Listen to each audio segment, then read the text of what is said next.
Yeah, look, black and blue lives. Yeah. That's a new vibe. Black and blue lives. That's a new vibe. Like, how do you agree? So, like, when you see those like this? Yeah.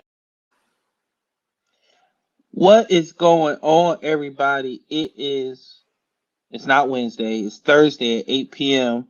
I'm real Prince Blue. Well, Prince Blue, talking like a jerk off. And that's my man Jay Step. And this is another episode of the Black and Blue Lives show.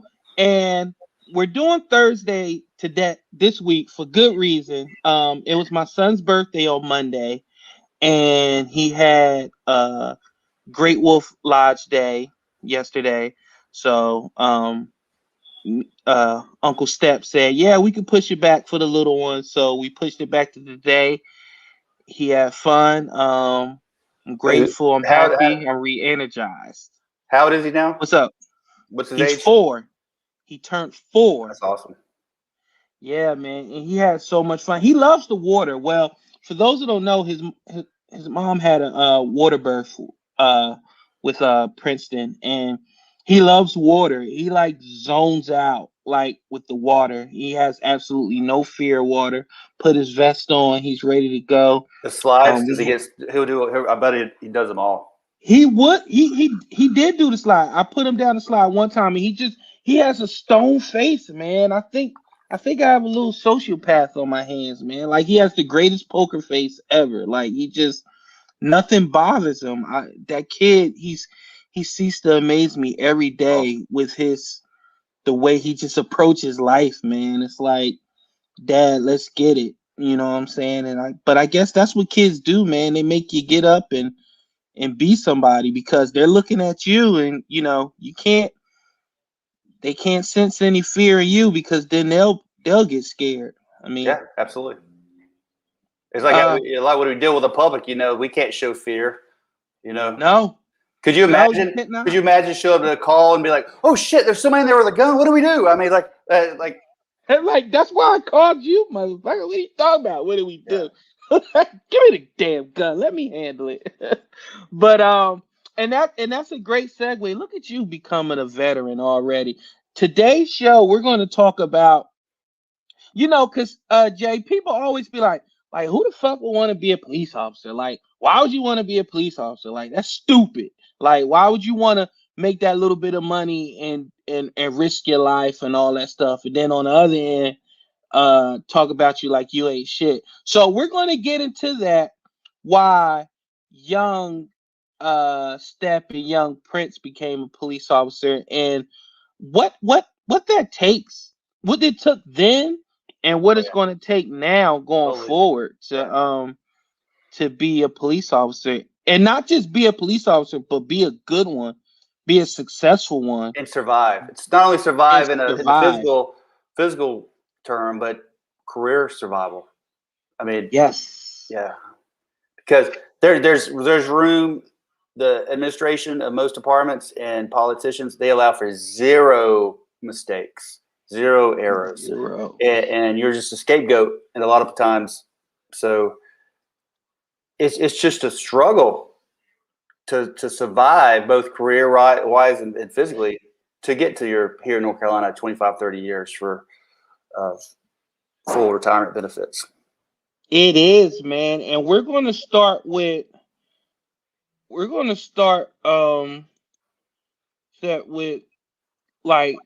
gonna show you some pictures, man, and I want you to talk about, like, what did you see? Like what was the best part about that? Like, what did young Step realize when he was about to embark on this journey?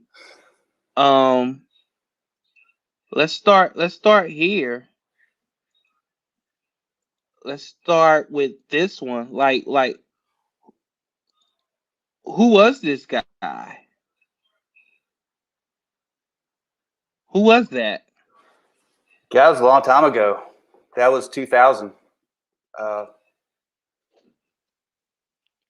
coming into I it, have man, what lipstick was on. I you? look like a lipstick. There's the lighting. Ah, man, you look like somebody else I know. But what was going on? Like, what did that step? Why did he become a police officer? Uh, Honestly, I've said it before. I think as at a young age, I was, uh, watching Chips, and I had a highway patrolman who bought my parents' house when I was like 3. But I remember he gave me a ride in his squad car and let me talk, and that stuck with me. And then so, I always wanted to be a Marine or in law enforcement. So, uh, and then growing up, I had that almost like a sense of duty. I wanted to serve, and I was a guy who always took up for the person getting bullied growing up. Went to bunch of different schools and moved around, but I would stand in between the person getting bullied and I would step in between the bully and the person getting picked on, like pick on me. And, which meant I got in a lot of fights in high school and stuff, but they were justified, say justified, but like, I'm taking up for people. And that's what I always wanted to do is stand up for people who couldn't stand up for themselves. So I think that was my sense going into it. And at that age, you're kind of naive. Prior to that, I was a deputy in McDowell County. So this was in 2000. So that, late 99, early 2000 when I did that. But just, the only thing I really knew of policing was what I saw in Cops, but you learn at the police academy, which is absolutely nothing. And that. Yeah. And what would you tell yourself? Like, you think about like what would me tell myself if if that was a young officer? What? You'll probably tell yourself like, hey, you probably tell yourself, hey, buckle in, kid. It's gonna change. One minute you're gonna be loved, and the next minute you're gonna be the most despised human being on earth. One day, what you do is not gonna matter any more than the person who shot at you and is now laying on the ground dead, even though they shot at you. Mm-hmm. Imagine that. Your life is gonna not matter more than the scumbag, pedophile, rapist, murderer who just fired shots at you. He's gonna get a statue. He's gonna become a deity. He's gonna get countless protests and things in his honor, and you're gonna be the lowest excrement on earth. That's what that's what you would probably tell yourself if you old self was talking to young self. And Yeah. then you would ask the question, do you still want to do it? And knowing the step I know, he will say absolutely. Yeah. And I told you that conversation I had with an officer who got shot in the head a few years ago in 04, 06. And I met with him a couple weeks ago. He just beat cancer. He had like stage 4 cancer and just got a clean bill of health. And he had such a positive attitude. And we were talking about how this job really fucks us up, right? So, and I was like, could you imagine who would we be and what kind of person would we be if this job didn't fuck with us the way it did? We'd probably be, I don't know. Who knows? But and he said, you know what? And he said, this guy got shot in the head, right? His, disabled, had years and years of surgeries and processes to go through to recover. And his words were, but we both would do it again. We made sacrifices, to this job and our community and our physical well-being, and our families suffered. And then it's how powerful is that to tell somebody, that I've been in 5% of struggles, this compared to what he had to deal with, and for him to say, but I would do it again. And even I know how fucked up this job is, it'd be, part the rationale part of my brain would be like, no, fuck that. But but then you think back of maybe the good things I've done, the people I've saved, what would happen if I wasn't there, and The cases you solved, the it is fun. It was a the fun. everlasting memories of somebody that has encountered you is probably telling the story. They're Oh, probably going through the academy right now because of something that you did or something that you inspired in them. That's the thing about this job. You have to do a lot of self not congratulations, but you have to do a lot of self evaluation and know that what you're doing matters. If you're doing the right thing, it matters, and you're not probably not going to hear it from the public. Shit, sometimes you're probably not going to hear it from your own family, but you have to know that you're doing the right thing. You're not going to hear it from the departments, but you have to know. That's the thing about this job. Not everybody can do it because everybody naturally human beings, they love admiration. They love being told that they're doing a good job and that they're the best ever, and they love all the kudos. As a police officer, you're not going to get those, and you literally have to eat shit and like it sometimes, oh yeah, and you have to be ready, and you have to be mentally strong to know that, hey, right now, cops aren't the most favorite people in the world, but I know I'm making a difference and I'm going to keep at it. yeah, and if you think I might tell that young man is what I started the police academy at 19. Had to wait a few months to graduate when I was 20. Had to wait a few months to get sworn in. So my entire adult life, I dedicated my life to the community, the departments, loyal, worked hard, and it Collins. But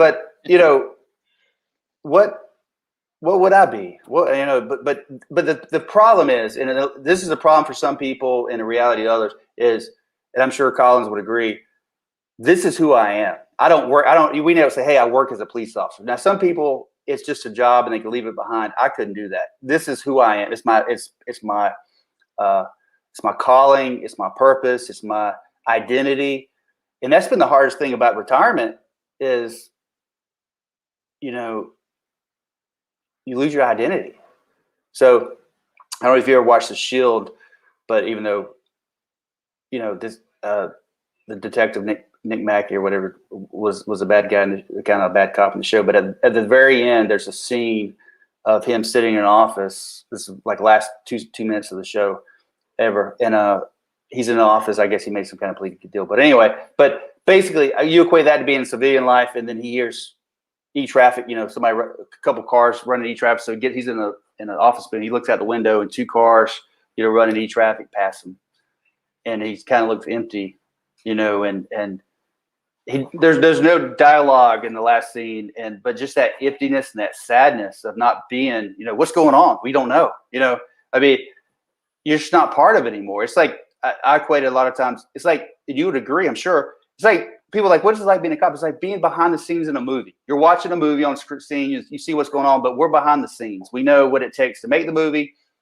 And now you're not part of that. So now you're like a spectator again. You're just watching, the movie. And you know what? I want to say this for people, like, let's just put it in retrospect for everything. If you're a social worker, doctor, nurse, firefighter, Wendy's, bus driver, mechanic, whatever it is that you do that makes you feel fulfilled, makes you feel whole. Imagine being on the sidelines. Imagine being a mechanic, imagine being a NASCAR mechanic and not being able to work on a car anymore. Imagine being a nurse and not being able to work in the ER or work in a doctor's office anymore. Imagine being a firefighter and you're not able to fight fires, you're not able to go on calls anymore. That's the emptiness. Being a social worker, not being able to do what you do. That's the emptiness. And that's the thing that some people have to realize why when you're a police officer, when you're in any field where you're a first responder or you're essential personnel, it takes a lot to do. Like, for example, how many drug busts have you been on, Step, where it's like hundreds, thousands, maybe millions on the table? Like, you know what it takes to not take any of that money, where nobody will miss it. Like, it takes a lot. Like, a lot of people always be asked, like, if I was in a room full of money, I would do this, I would do that. Okay, now imagine you being a police officer and you're in a room full of money and you have to count that money and you have to give it back. That takes a lot. Yeah, That takes a lot. and you know, you're the cops who do it for the right, you know, they could be in a room with an exit door, a bag, and they're not going to go out. That because we're going to do the right thing, and that's hard. And a lot of people don't understand that because they hadn't been in those positions. And you know, John Cons is a good example. You know, he's been out since 2012, and you know, we have conversations, and you know, he still bleeds blue. It doesn't just because you're out of it. It doesn't you stop. care. It doesn't stop. You still give a shit, but you're going to do the right thing. You're not going to compromise your integrity, or you know, so you don't have to worry about it. But people don't understand that because we have great responsibility, and choose to do the right thing. I mean, how many times you know, you search in a car, there's money but you do the right thing.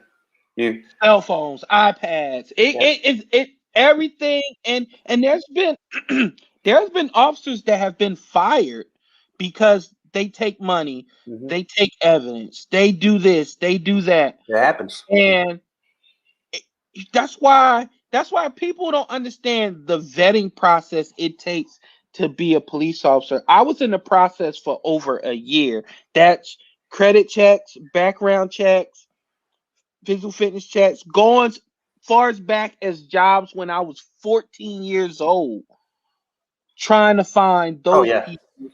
Like, they literally, departments want you to list every job you've ever had, even if you've had it for 3 days, because they want to go and see what happened in those 3 days. Like, so what I did was I bought a printout from Social Security office that pretty much gives you a printout of every job where you've used your Oh damn. Social Security number. And I sat down and I filled out my application just like that. And I promise you, they went back to a job I had at McDonald's in the mall when I was 15 years old. And I didn't remember the supervisor's last name. All I know is we always called her Miss Jackie. So when the background investigator called me, he was like, a lot of your jobs are no longer there. They're new corporations and stuff like that. But he was like, the one that stuck to me was when I went to the McDonald's and I asked to speak to a Miss Jackie, and I asked her, "Do you know a Prince Blue? He used to work here in the summer when he was 15 years old." She said no, but if he calls me Miss Jackie, he definitely worked here. And the background investigator was like, "You don't know how many times people get disqualified from the application process for just little things like that, just lying about a simple job. Like, list all your jobs. We don't care if you got fired or whatever." And that's the thing about police, because they want to know that you can do the right thing when people are not standing over you. Exactly. Yeah. And so when I started, I went to, like I said, started BLET in '98. Got college credit. Went to McDowell Tech. I'm from McDowell County, of course. You pick up on the mountain accent. 580 hours. Went to night class. Worked during the day. So I got 18 credit hours. So I put it towards my associates at the time. Working, you know, driving a Heister forklift at a shipping dock at Collins and Aikman during the day. Work all day, then go to school all night, 5 days a week. And that's what I did for, night class. So it took longer. It took about 9 months, 2 semesters, and graduated when I was 20 and had to wait. I had a job at the sheriff's department. I do ride-alongs and had a uniform without a badge. They gave me a uniform, had a holster, empty holster. So I drive around. So yeah, they were great. But yeah, so I had the deputy shirt on, the pants, had all the stuff on my belt, but no gun. And probably not the safest thing to do in the mountains of North Carolina. But I would just ride around with somebody, and I worked some 911 dispatch. It's one person doing 911 in dispatch, and so things have changed a lot in the expectation. And I know at that department at the time, there's no policies. There's no written policies. We would legitimately spray somebody or get in a fight with somebody or get a chase and then just arrest them and go to the next call. So, I mean, things have really changed. Yeah, things have really changed. And that brings me to another point of something you need to be a police officer. You need integrity. And you and I both have been transparent about, we've gotten in trouble, we've made mistakes during our police career, but the one thing that nobody can ever question is our integrity. And that integrity goes with telling the truth. Call it falling on the sword, call it whatever you want to call it, but that matters. Once you're labeled a liar or you have no integrity, forget not being able to be testify in court or be a police officer to the public. Jay, talk about how your fellow officers don't trust you. Like, we're harder on ourselves than the department is hard on us. Like, it will break my heart. Like, if I was working next to you, I will find out, hey, Jay made a mistake, but he also lied about it. Because then I'm like, well, I can't trust you. I need to be able to trust you. Like that it goes both ways. Yeah. Talk about that a little bit. Like how integrity is it's up there. It's up there. And if it's doing a report, if it's reporting anything or talking to your buddies, if they feel like you've manipulated something, and it could be, there's a thing called gigolo. That's what, yeah. So basically, if you caught not telling the truth, the department has to report it to the district attorney, right? So, and then they could find you not credible based on you lying. And then if you're not credible in court and they're not going to use you to testify, your job as a law enforcement officer is useless. It's over. Right? Yeah, it's over. So you have to be not only truthful, but you have to remember, like in uses of force or whatever, they want you to be like, okay, with my right hand, I punched the suspect in his right chin, and then I fought. They want step-by-step play. And what the problem is, and a lot of times you see this, there'll be an instant on video where it captures from a different angle or from the body camera, and a lot of departments won't let officers view. Like I worked at a department before where if it was on video, they won't let you view the video before you write your statement. Well, shit. Yeah. If you've ever been in a high school, a backyard fight or something, or football, you don't remember exactly. Like, could you imagine in the huddle, like you're coming off the line and you have a foot, and they want step by step where you step, which you don't remember, right? So, and not only I've had to ask officers, did I punch that guy? Do you remember? Because you honestly don't. You're in the heat of the moment, and then so what happens is they say, okay, step, what happened? You're like, okay, and you tell them what happened to the best of your knowledge, and then they pull a video and you didn't hit him 3 times, you hit him 4 times. Oh, you're lying. I mean, like what? But that's how much pressure is on the officer to like a lot of officers get discredited in court because they get the cases confused. We've seen it here in Charlotte. I've worked with some good officers and they start testifying. Well, they might have the copy and paste. And so what happens is they either copy and paste their narrative or they have notes and get them because they're unorganized. Because you can't no longer can you be a cop with a GED in a major metropolitan city. Speak on it. The reports alone. I mean, you have to have. I mean, you have your master's degree, and the reports you have to write have to be chronological, in order, legible. You have to have good grammar. You can't take a case to the DA and be like, "Yun's bit on my," you have to be educated, right? So to be successful. And you know what? It's the weird thing is like, I know some officers like yourself, others that know they don't have master's degrees or doctorates or even a bachelor's, but they know how to articulate themselves. They know how to explain a case. They know case law. Because you could be all book smart in the world, but if you don't know your case law, if you don't know where you went wrong, if you don't know your own policies and protocols, what good is the degree going to do you if you don't know your own policies? Yeah. So I tell people the people get involved said know the policy. Well, know the state law, and know policy. Know what you can and can't do. Find out what you can do when you need to use it. I mean, there's and then I worked with great officers that had a GED, and they were great cops. And be like, hey, we'll get a drug bust or whatever and get like a kilo of dope or whatever. Hey man, all right, cool. What did you have on him? He gave me the skunk eye. Like, oh shit. I was like, okay. But you could the skunk eye, like, if you don't know what the skunk eye is, it's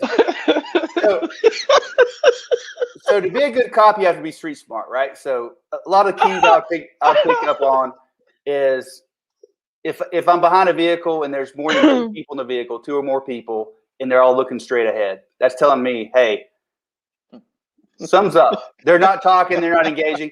Or, there's always 3 or 4, and it never fails. What happens? The person in the back seat, somebody in that car looks back at you. Like, shit, the cops are behind us, and somebody will look back at you. So it's like, okay, well, if they're acknowledging the cops behind us, they might be a dirty, right? Or if the skunk eye was you're passing somebody, looking at somebody, skunk eye, and their eyes get really big.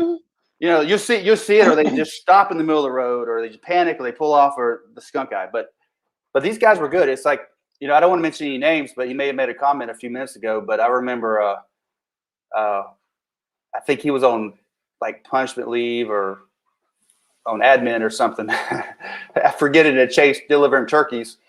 But I tell people, I'll say his name. John Collins is one of the best cops I've ever known. He's a good cop. So he was supposed to. It was in Greertown, so he was being punished. Like, all right, you got to deliver turkeys. Well, so next thing you know, he's chasing a car and it crashes into a minivan.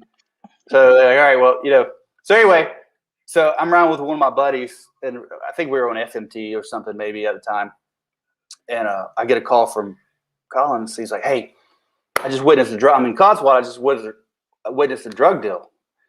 I'm like, it's awesome. All right, cool. Where you at? We're coming your way. And I started heading that way and get behind the suspect vehicle, trying to get a stop on it. It's a Honda Accord, 2 people in it. And, I'm on my cell phone. This is 2011, 12. Hey, and I'm looking in my rearview mirror. And I'm trying to say, hey, do you want us to get RS on the stop? And he was like, this means turn your lights on. Just stop it. So I'm like, just turn your lights on. John Collins tells me we'll stop it. So I stopped it. Go up to the guy. He's a little nervous. White guy with a Hispanic. I go search the car. Man, I go back to John. Pulls up behind me. I'm like, John, there's nothing in that car, dude. I looked over. There's nothing in that car. He said, no, there's heroin in that car. I'm like, John, feel free to look, but go talk to the guy. The next thing you know, John goes up and looks in the windows, and the guys are out of the car. Give him this, and looks, didn't see anything. Opens a cooler with ice, right? Picks up a Pepsi can and rattles it, screws off the back, and 50 balloons of heroin comes. What the fuck? That guy, man. No, I was like, it's like he just that's how instinctive it was. But it's funny when they're like, cool, John, You know, he's like, oh, by the way, I'm on admin leave. You can't use me as a witness. I'm like, shit, I don't have driving. I don't have, without him, I don't have reasonable suspicion. I've got this guy who's been 3 times illegally deported, reentry with 50 blooms of heroin. He said, well, you can't use you know what? That's old school police work that would never fly. It was great. I was like, never fly down. It was great. I was like, hey, John, all right, cool. Well, what did you see? And he said, it was a white guy and a Hispanic in a Honda Accord, at Codswallop. I was like, what? But people don't understand. Yep, these are some of the things that adds up to reasonable suspicion. Like we know now it's different. If you see a white guy in Belmont, they probably have a $500,000 home there. Yeah. But back in the day, if you see preppy white kids, you get stopped. They're getting stopped. What are you doing here? What are you copping? What do you have on you, officer? I came to get a bag of coke. Drugs. A lot of times they will tell you, I'm just looking for weed. I'm like, well, you're gonna get shot. These guys are gonna take your money. You're not getting the dope. Get the hell out of here. But if they're like, you're stopping me because they're gonna leave you. They're gonna leave you butt ass naked. The kids from the rich neighborhoods are like, you're stopping me because I'm white. I'm like, absolutely. What are you gonna do? Who are you gonna complain to? You know what? Yeah, you're in here for one reason or another. I remember one time I pulled over and I was like, oh, so I'll just call your parents to let them know you're in Belmont. No, don't.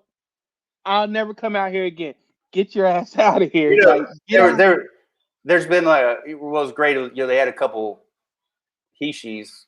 I don't know what the political term is for them, but they were right pronouns. Use the proper pronouns. Yeah, I'm not up to date on the pronoun, but they were transvestites. Is that the right name? Is that good? Don't bring up those. You know I have a. But they would. So these guys. What was great is they would pick up these. They would come there to pick up hookers, and they would pick up these guy dudes that look like girls, and they didn't know they were.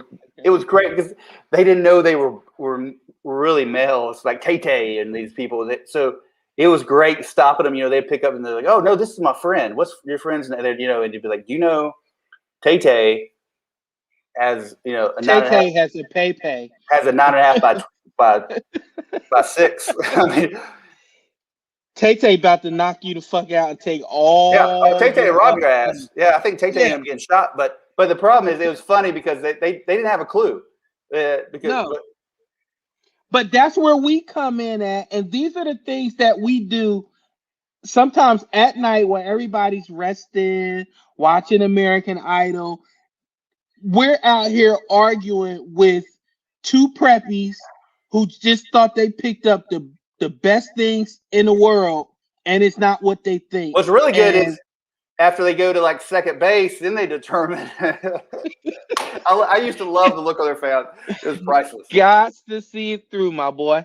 That's exactly what we got. But to bring up another thing that you need as a police officer, and that it ties into overall why we started this, man. You need good mentals. You need good mentals because this job is going to test you. You're going to see some shit. You're going to see some shit that's going to make you question the world. Yeah, I mean, life. When you see children getting molested by family members, by family friends, and you know for a fact, I can probably drive this fucker somewhere and just beat the ever living shit out of him, but you can't. It'd make you mad, right? So you have to have the integrity. You have to do the right thing always. When no one's looking, what do they say? You have to do the right thing. That's number one. Number two is you have to have restraint. They have rights. Yeah, you have to have rights. Have to restraint because you roll up and they beat the shit out of their girlfriend or their mama or their elderly parents or molested a child, or it pisses you off, man. But you have to. You still have to professional and like people got to get it out. Like like we can't do Law and Order or Chicago PD. We can't be that rogue sergeant or rogue police officer, the Shield. You can't be out here slamming people around and no matter he could be the scummiest child predator on earth. That you actually got people out here that say, "Hey, you shouldn't have done that to him. He has rights." Child rape be damned. Like you have people out here that's That's who literally they're worried about. They're worried about yeah. the rights of the most scum of the earth, the people that the predators, not just somebody who commits a crime. I'm talking about the people who prey on innocent people, who shoot and kill, who rob and molest, and do horrible things without any conscience. And I just noticed, do you have a shirt with your picture on it? Oh yeah. How do I get one of those? Do I go to the website to get one? Yeah, you could just buy one, man. You just sell buy them? one. I don't have one shirt. Yeah. Why would show? I'm sure everybody sees the background. I don't know if can they see the background? The people they want to see yeah, we're gonna put these on shirts, man. I will say that they did get my physique right. But my shirt's a little loose. In real life, I would have a smaller shirt on. Hold on. Boom. That's pretty accurate, right? I think so. I mean, I got dimples, right? Blue eyes. Why you got that shit eating grin though? That's the part that makes me laugh. And I have to shout out to I have to shout out the young lady that's responsible for this. She did an excellent job. Her name is Amelia Kate. You can find her on Twitter at Amelia Kate 22. She's a graphic and website designer, concept artist, and animator of live 2D face. She did that from scratch. I think that's wonderful. Um, for those who don't know, we have like 3 different artists working on all types of things for the show, me and John. And for some reason, every artist says John is the hardest person to draw. They say white people is hardest to draw in general. I don't know why. Oh, Miss Amelia Kate, she's a white lady, and she did this. Look how accurate she is with me. With John, it took like 4 different faces to get him right, because for some reason he's just so hard to draw, man. It's so chiseled, man. It's like she got rid of your chin. There you go. Mm-hmm. She looked you out, man. Yep. But so and then thick skin. That's another thing you gotta have. How hard is it for people to be yelling and cursing at you because you want to be like, you want to punch these people in the fucking face? You fat black motherfucker. Like, who do you think you are? Look at you. You all fat. If I run right now, you won't be able to catch me. You probably eat all the snacks at the station. You fat motherfucker. Like, this is stuff that people actually says to me.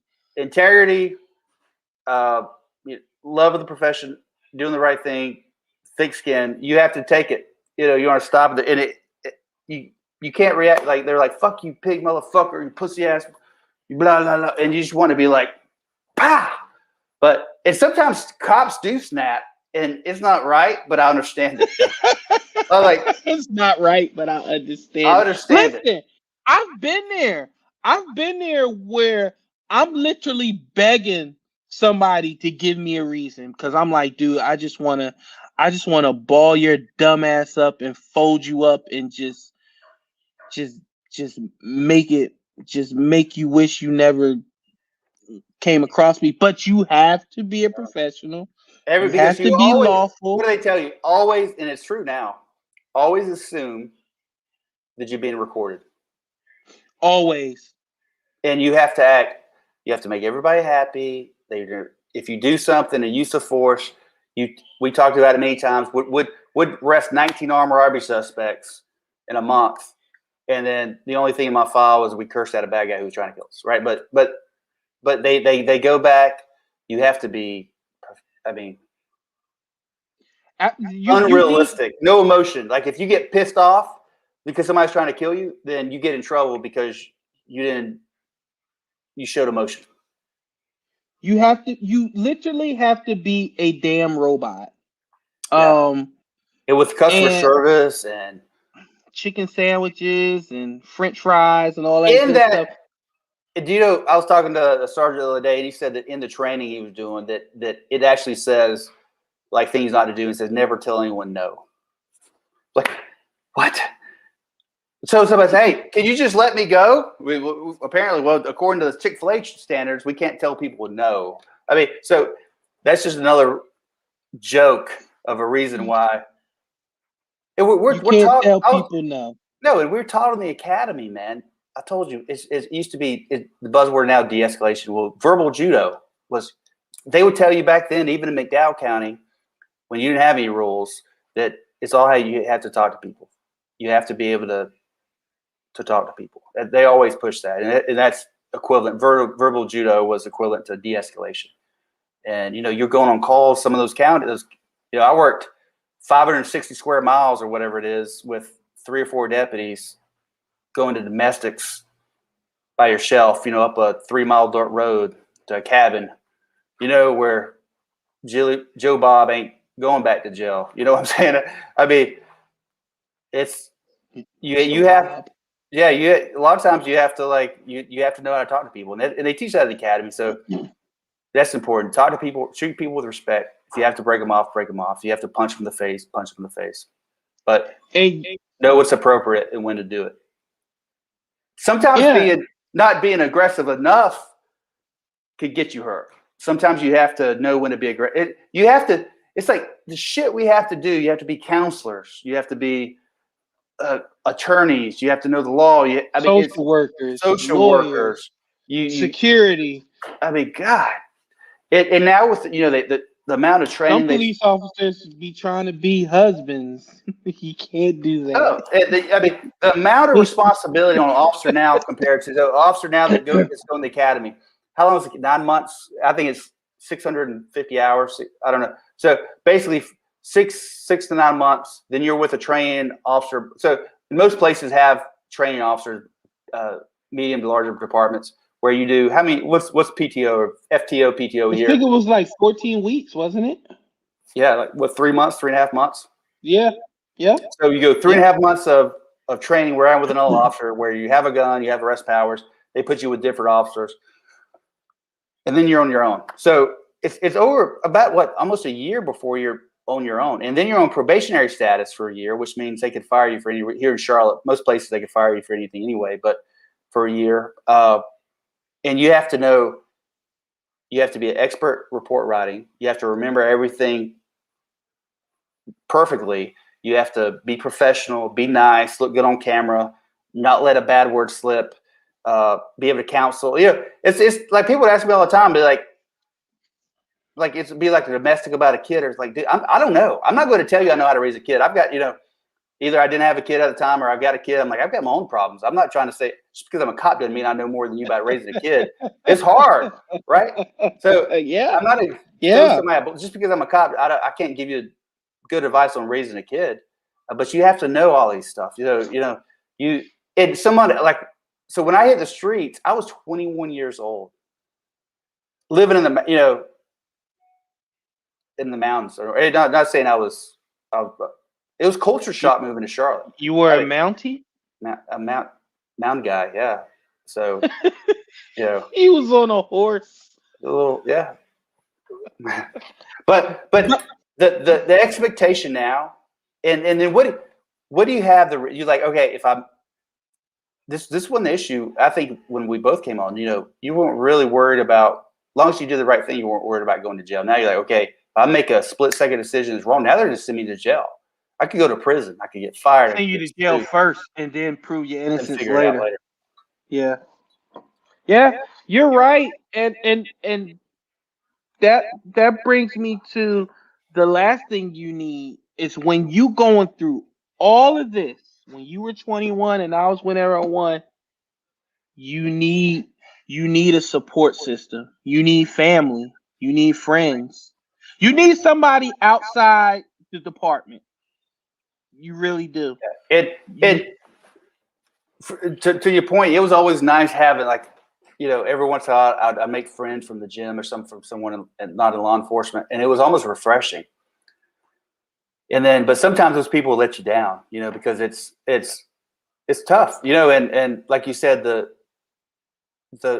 background, at least here in Charlotte, most agencies that I know, if you made a post, and that's the thing now they're pulling up people's, they want to know social media. I would never be able to be a cop right now. If I was to go now and go out for a cop, within 30 seconds of them doing a social media scrub, I'm done. Yeah. Done. I wouldn't be able to be a cop. You can't have an opinion. You can't lean right. You can't lean left.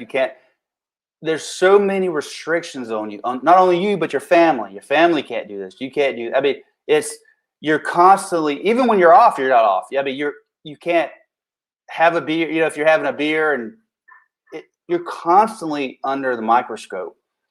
And I don't know how the new guys come in with all that responsibility, and maybe they don't know. Maybe they just don't know how much has changed, and it's just the norm. But it's an unrealistic standard, and to make it 20, 25, 30 years is almost impossible. But yeah, here we are. You and I both retired, doing this now, and hopefully a young guy or older guy or gal will see this or listen to this and be like, I can make it. I can get through. Because we're telling you, it wasn't flawless, you and I making it through to retirement. But we did it. You learn from them. You learn from other people's mistakes. You deal with drama. You deal with tragedy. You deal with heartbreak all the time. You miss birthdays. You miss Christmases. You have to. You work weekends. It's what they require of officers is almost doesn't make sense, and especially when someone who could be like, well, I could go work for Bank of America, work 9 to 5, weekends off, holidays, and make as much, if not more, money. Are you happy? Yeah, and that's the thing is, it's tough, man. It's a career that will change you tremendously in a short amount of time. How do you deal with death, brains, body parts, tragedy? You have to adapt.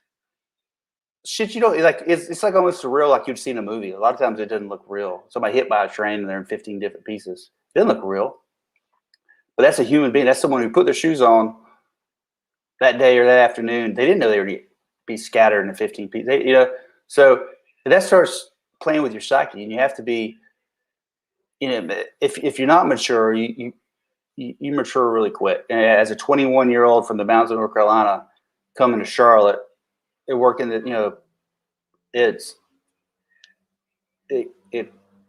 you grow up fast. You do grow up fast, and you never stop because as a police officer, the moment you think you've seen it all, you should quit because you haven't. And that's a great part of the job. It's like, okay, well, what's the good part of it? I think I have ADHD, AD, I don't know. I can't sit still. I don't want to be in the office. I want to go out and do different things. I think you said too many letters. I said A, yeah. AGNG. AD, I don't know. But probably both of those.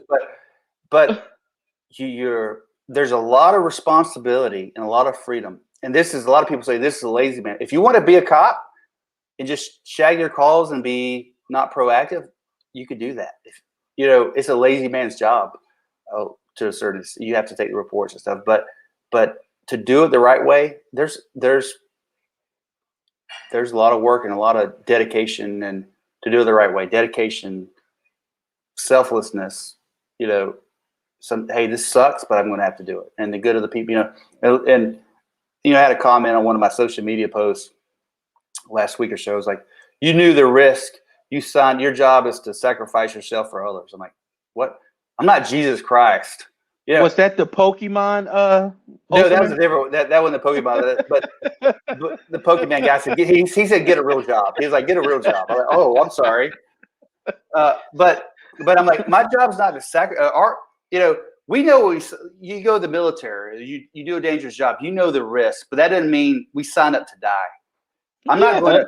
I didn't sign up to sacrifice my life. I'll put my life at risk, and I did hundreds of times as well as you did to protect people and keep people safe. But to sacrifice, I didn't sign up to die. I'm not the Secret Service and just going to jump in front of the bullet for you. But I mean, it's the stuff that is expected, and it's almost impossible to do the job now. It's a toxic environment. You don't have, I could always deal with shit from the bad. I expected the bad guys to lie and try to hurt me or get away, but it's the administration of dealing with being micromanaged or second guessed was the hardest part for me. Yeah, man. We say it every week, man. And to close, we got out just in time, man. Because I don't I don't know how we would have lasted, Jay. It's just a different game now. Like, I was walking to the courthouse the other day to take care of some business, and you're looking at some of these kids in these uniforms. They look so happy. They're like full of vigor, and they want to save the world. And I love it. It's just the fact that I know that job is going to strip them. They won't be the same person. They won't be the same. And I know, like, when I my last month or so of my career, where I retired, they sent me to University of third shift, and I remember, third shift. So, but I remember talking to, there were some good officers, but I remember talking to them about, hey, people out here trying to kill you. They're, this is a serious fucking job. Trying to get it through to them. Being involved in shootings and having friends shot or killed, or seeing what could happen. And a lot of them are just clueless, man. They're playing on their phone. They don't have a clue. And it blew my mind, man. I'm like, these guys aren't, they're some good, but they're not cops. They're hiring people to put in this position, but they don't have, it could be the integrity. They don't have the love for selflessness. Passion for it, the instinct. They don't have the passion. They're just here. And the uniform. You're setting that up for failure, or they're going to fail the community, or the community's going to suffer because. But the generation now, there's some good ones, but it's scary. Yeah, and I couldn't have said it better myself, man. So we're just gonna leave it at this, to where we're gonna let everybody know that there's still not a better, I don't want to say job, but there's still not a better, and we're biased, there's still not a better career choice than to be a police officer. There's more lucrative ones, there's less stressful ones, absolutely. But far as day to day, making a difference and being fulfilled, there's nothing like it. And I just hope that the community and other police out there are taking care of themselves, taking care of each other, and just respecting each other's space to do their jobs and to exist in the space. And officers need support from the administration, from the sergeants, from the community. And this is the best job. It could be the best job in the world. But the community and the admin has to support the officer and give them a little room to make honest mistakes, and not so. And you notice you didn't say let them go or not hold them accountable.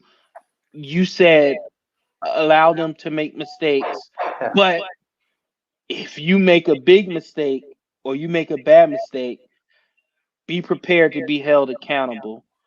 That you and I will never waver from that. We're going to support cops. We're going to back the blue, but we're not going to back stupidity. There's we're no not other job. Poor job skills. There's no other job where you could do something in a split second militias or not militias, and be on national news and cost the city and the department in your livelihood millions and millions of dollars. Your image is ruined.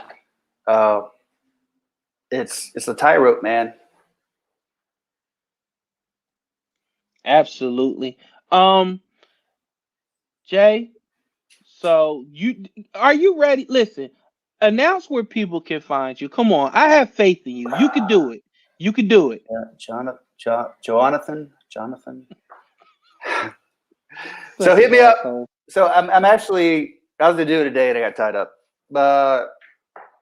Working on the Facebook page for us. Nice. Well, look at you making freaking moves.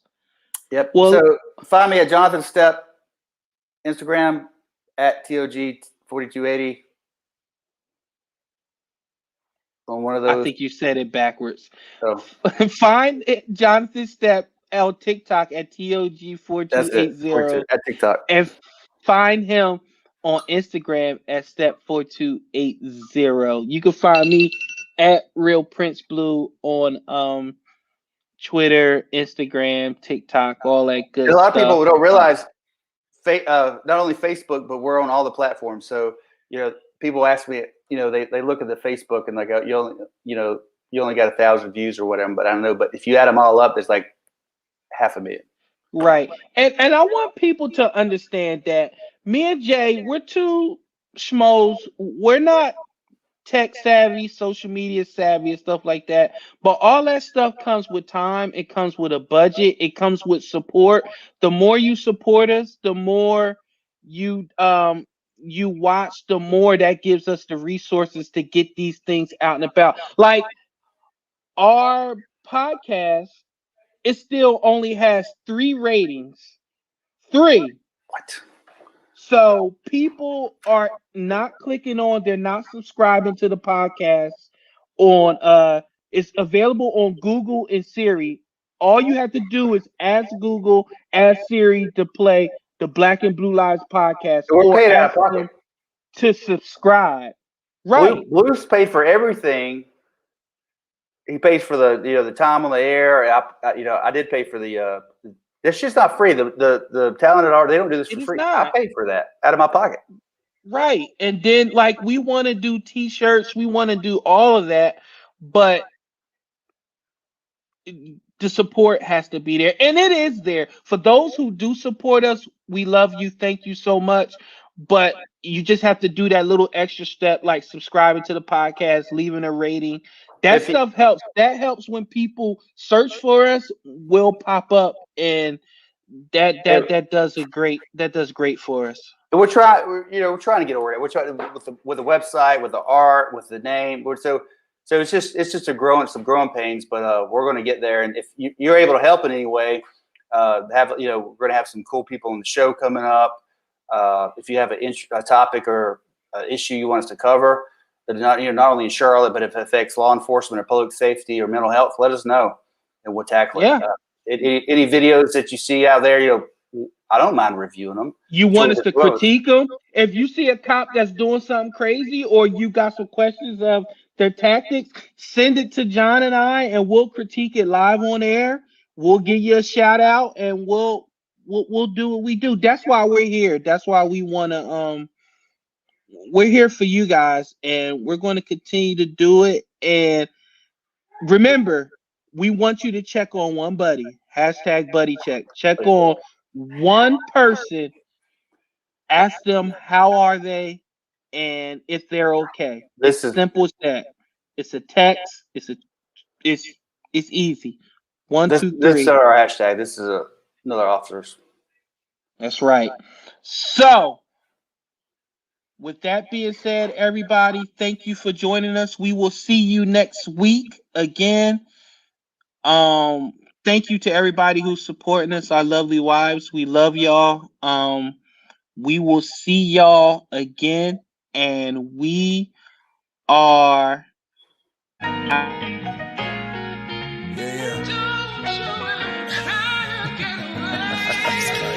Yeah.